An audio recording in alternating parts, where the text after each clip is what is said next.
Oh yeah, it's sometimes said that the anarchist point of view is utopian in the sense that it goes against human nature.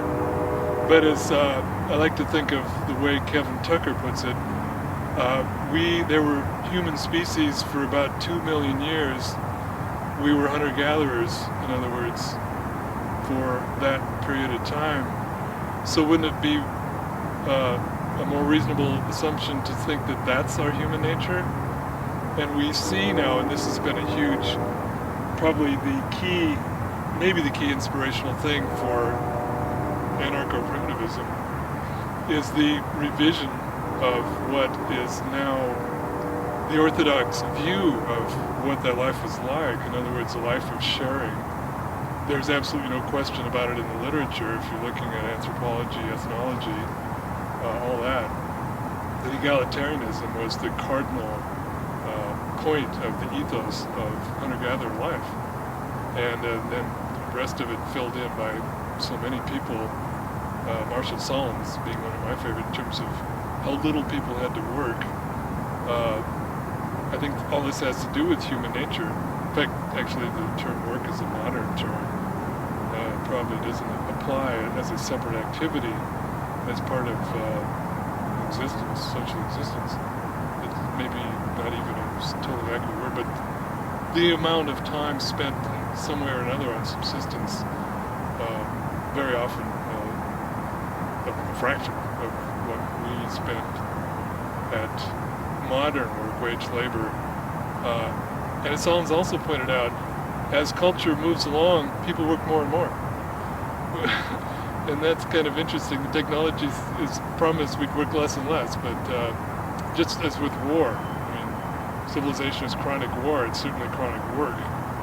And so these things are imposed, it seems like. So what is the human nature part? If people, before they were defeated in their basic orientation to each other in the world and domesticated, before private property and social classes, which really start with domestication, that human nature seems to be the a priori one. I mean, that seems to be the one that obtained. So, in other words, for example, people, you also hear people say, well, it's human nature to always be changing things, always trying to improve things. You got to keep transforming stuff. Well, it wasn't really transformed for about 2 million years. In fact, that's what's always vexed the archaeologists. How did the stone tool technology, if you want to call it that, be so unchanging, and yet they knew how to take care of things? They had about the same IQ as ours 1 million years ago at least.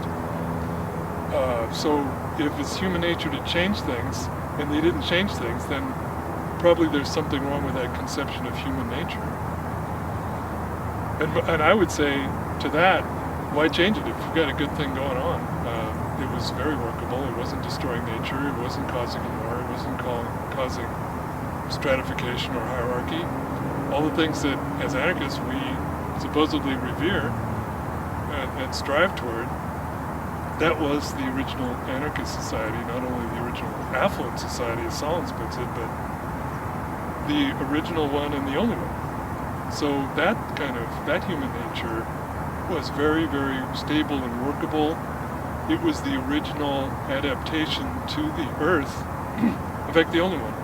There hasn't been any successful adaptation, quite the disastrous opposite of that since civilization. The always forwarding of the attack on the unbuilt world, the attack on the natural world. So I don't know, it's a very modern take on what is human nature. And of course, that's the ideology of civilization. We're supposed to make those assumptions. We're supposed to just accept them and honor them. Well, it's human nature to do X, Y, and Z.